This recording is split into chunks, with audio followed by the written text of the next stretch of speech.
Hey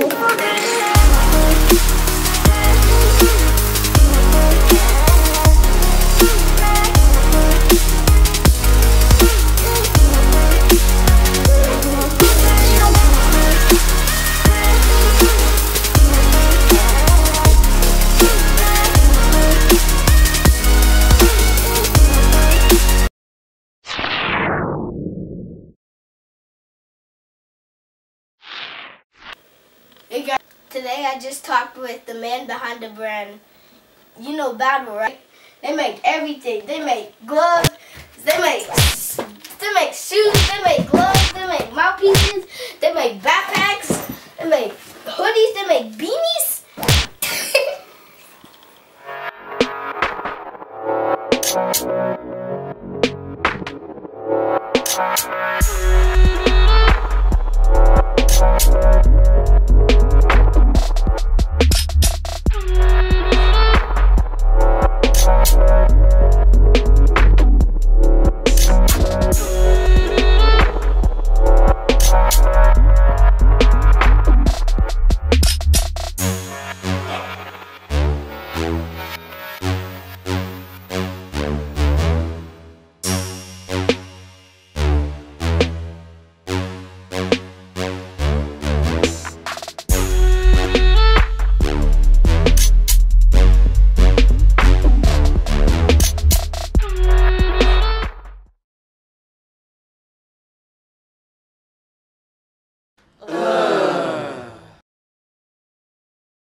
I got 10 questions to ask you. All right. Hey, so were you the little dude whose jersey I picked? Yes. Okay. All right. I remember you. I'm ready for you. Whenever you wanna start, my man. Okay. First question is, can you tell us a little bit about the man behind the brand? The man behind the brand. Yeah, I mean, I'm born and raised in the Midwest, and I've always been involved in sports. Had a couple of successful businesses, and started this business in the hopes of, providing great products to young athletes. Yeah, I've got 3 kids of my own, and I got my son who was there and played in the same game that you played in. He played for the OC11U team for Les, and I'm a quarterback football parent. Travel around, do camp, like football, play 7-on-7. So it's a great honor and a blessing to have a job where I get up every day and get to make cool stuff for kids to make them look good, play good, and at the same time, run around with my son and enjoy, with him what he loves. Okay. Wow. All right. Number 2. How did you get into the sports apparel game, and how did Battle come about? So after I sold my last business, we decided that we want to be in the. I always had a sports, side business going, and we decided that we were going to be a brand that made protective products for kids, and we learned a couple of really hard and expensive lessons. That wasn't probably the place for us. So, everybody says you have a plan until you get hit in the mouth. And, we had a lot of failures, and we had to keep getting up after we got knocked down, keep getting up after we got knocked down. And, we ultimately decided, because we started a licensee for another brand, we decided to start our own brand. We had a young intern who actually thought of a name. And we loved it, and then we started to just chase the dream of building a brand. And we've been at it for 4 or 5 years now, getting out, being on the football field with kids like you, of all ages, of all types. I just talked to 2 first-round draft picks today. So from 6U or flag, even younger than that, all the way to NFL guys. We've worked to develop this brand that, is all about football. So we had a young intern named the brand, and then we've just been able to, through the brand's growth, introduce new products that under the brand have been, successful. Okay. So, number 3. With so much competition such as Nike, Adidas, Under Armour, who has been around for years, how are you able to compete so effectively? That was a great question. If you thought of these questions, I'm really impressed. No, that's my mom. That's my mom. Yeah, they're really good questions.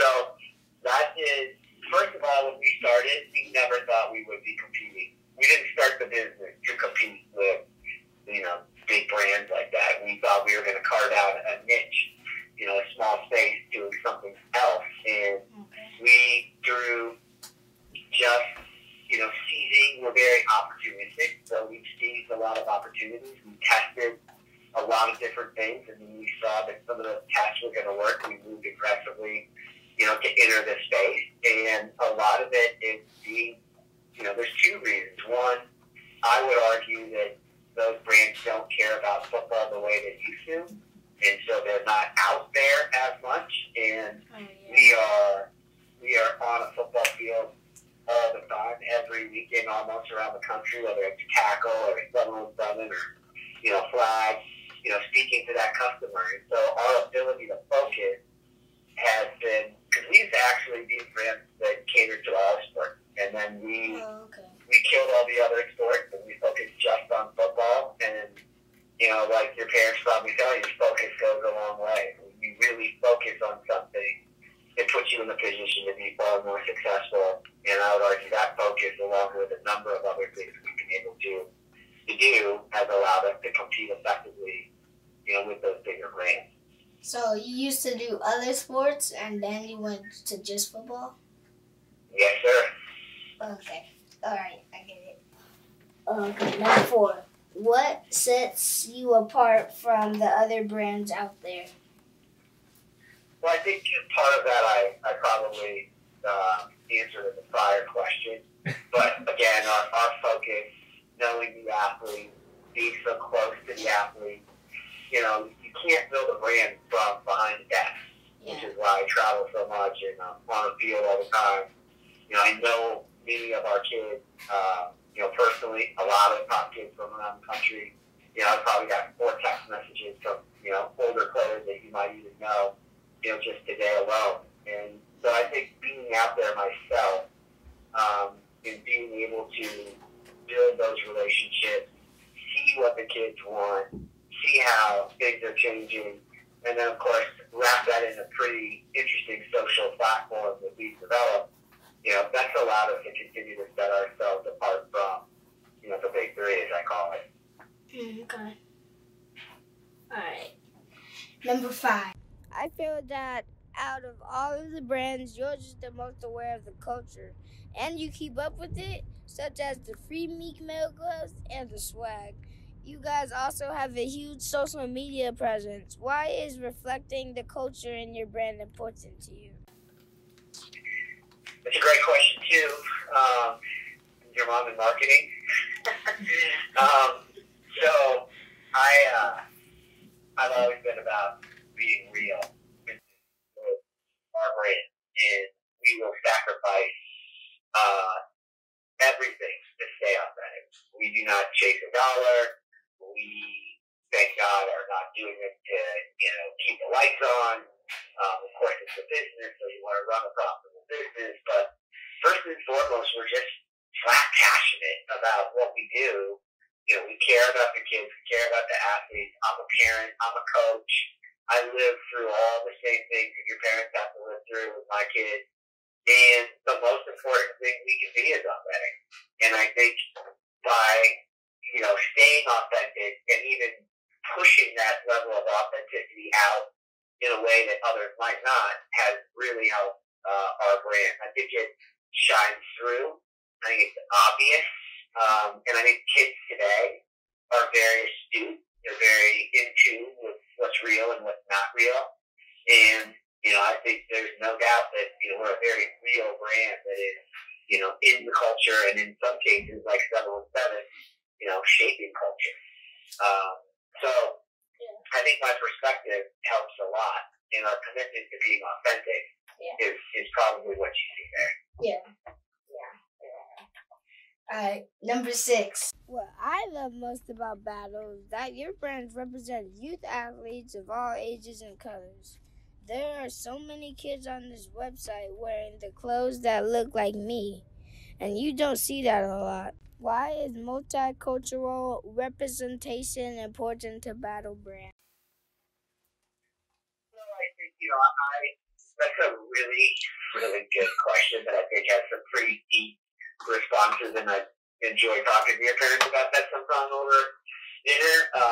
But it's, again, back to the authenticity. That's what football is. Football is not a bunch of black kids or a bunch of white kids or a bunch of Polynesian kids. It's all these kids coming together to play a sport that they love. And, I think everything that we do is a reflection of what's real. I mean, I think it's a beautiful thing, and it's something that, I clearly want my kids to be a part of. And it's just representative of the world that we're in, which is, the football world. So, again, it's about being legit. It's about being authentic. Yeah, okay. I get it. Yeah. Number 7. Do you have sponsored athletes, and what does it take to be sponsored by Battle or to become a Battle sponsored athlete?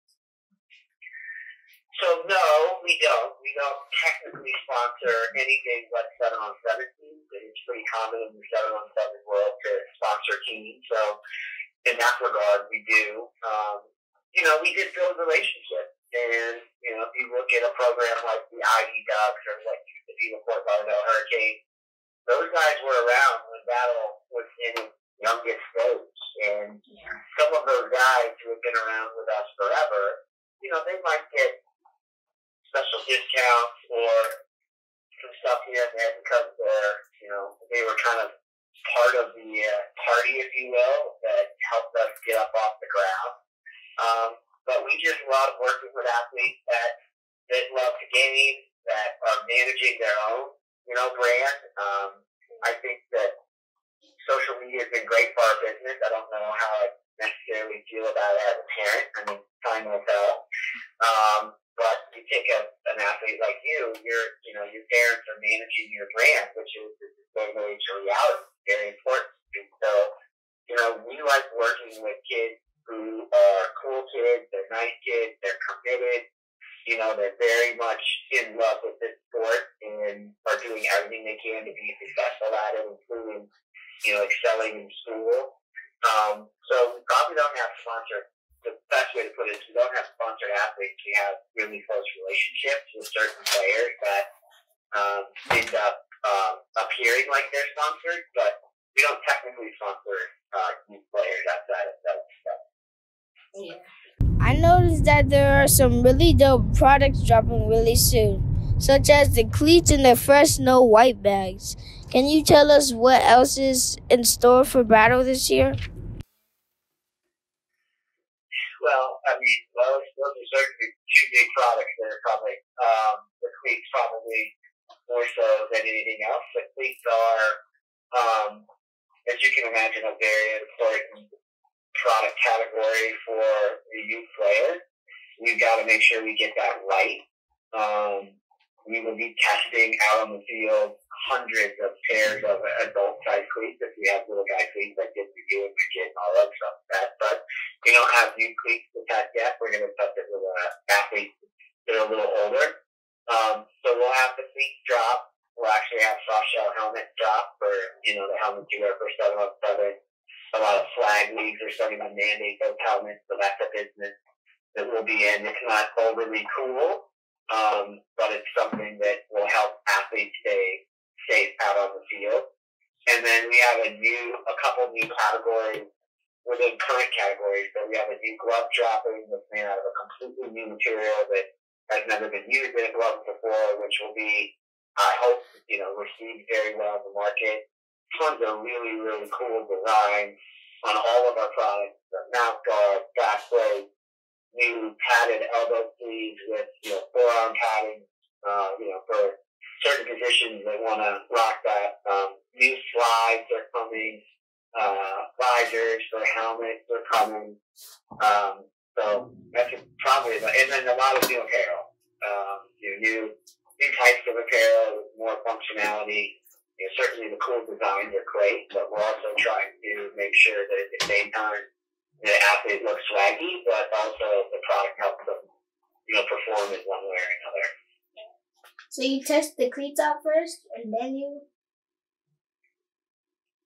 Yeah, so what we want to do is we want to now, you've seen a couple of just early pictures of them on Instagram and such, but now it's time, before anything else, it has to be a great cleat, right? I mean, who cares if it's super cool, but it hurts your feet, or it doesn't breathe, or it breaks in some way. So now what we've got to do is we've got to field test it.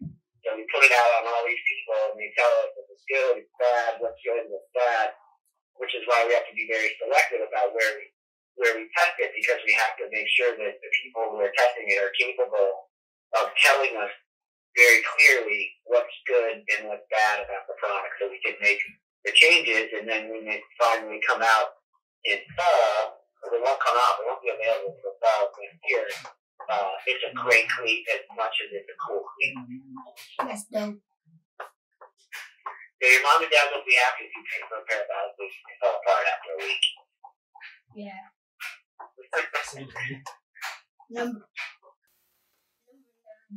What advice would you give to a young person who may be interested in starting a successful company like yours? That's a great question. I think, the most important thing, and I tell my kids this all the time, I think the message is the same, is that you've got to be a grinder. You've got to work. Nothing comes easy. Nothing. I mean, at some point we'll be the 10-year overnight success, and I don't know if you know what I mean by that. You work 10 years really hard, and then you just reach a point of success, and then one day it just miraculously happened in the last, 24 days. So I think hard work and commitment to be unwavering to your objective is critical. You have bad days or bad practices, and my guess is you probably pick yourself back up and you get back in the game, or you get back on the field, or you get back in the gym, and that constant commitment to either addressing failure and working to improve it, and a commitment to the hard work is really a give and go. There's so many little things that have to go into a business, but I actually have started a lot of successful businesses, and thank God we've been successful, but I think a lot of that has to do with the fact that I'm willing to put in the work, whatever that work is, in order to be successful, and never allow someone to take you out of the fight. I mean, the only person that can ever take you out of the fight is you. And, I failed so big time at the beginning of this business, you wouldn't even believe how much money I missed with some mistakes that I made. And I easily could have just said, you know what, this isn't for me, I'm not going to do this business. I always kept going. And I used to box. And, when you're boxing, if you get punched in the mouth and you keep thinking about that punch in the mouth, well, guess what's coming? The next punch, and the next punch, and the next punch. And I always tell my son, who's a quarterback, when you throw an interception, you have to flush it, out of your mind. It just keeps picking yourself up and going. And that's probably, being tough and being committed and working very hard. Yeah. It's a really hard combination to be. Yeah, it is. All right. For number 10, the last question. So I just turned 10 3 weeks ago. If you could give any advice to your 10-year-old self that would impact your life today, what advice would you give? You're on road to really good questions. My 10-year-old self, I don't even remember when I was 10, I'm so old.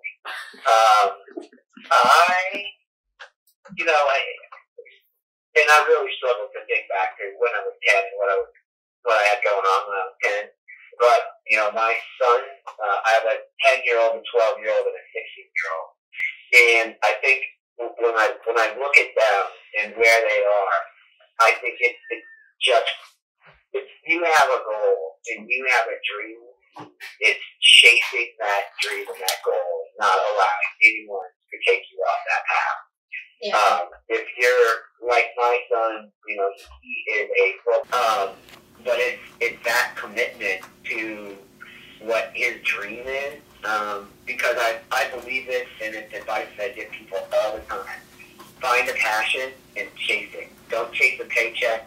Don't worry about the money, because if you're doing that, you're always going to be working. If you're chasing a passion, you'll never work a day in your life. And I know that's said a lot, or it's rather cliche, but it's that way for a reason. It's true. So my 10-year-old self is so far back I can't remember him, but my 10-year-old that I have in front of me, is find that passion and chase it with relentless passion and work. Alright, yeah, I get it. Did I do okay? Yes. Thank you so much for taking the time to speak with me. I really appreciate it, and I've learned a lot. Well, anytime you want to hit me up and ask me any questions, I'm here for it. Keep doing what you're doing. You're a great little football player, and obviously some really smart, great, supportive parents. Thank you. You're really lucky for that. Thank you. You betcha. Have a good one. Please subscribe to my YouTube channel and follow me on Instagram at JadenBeastMode25.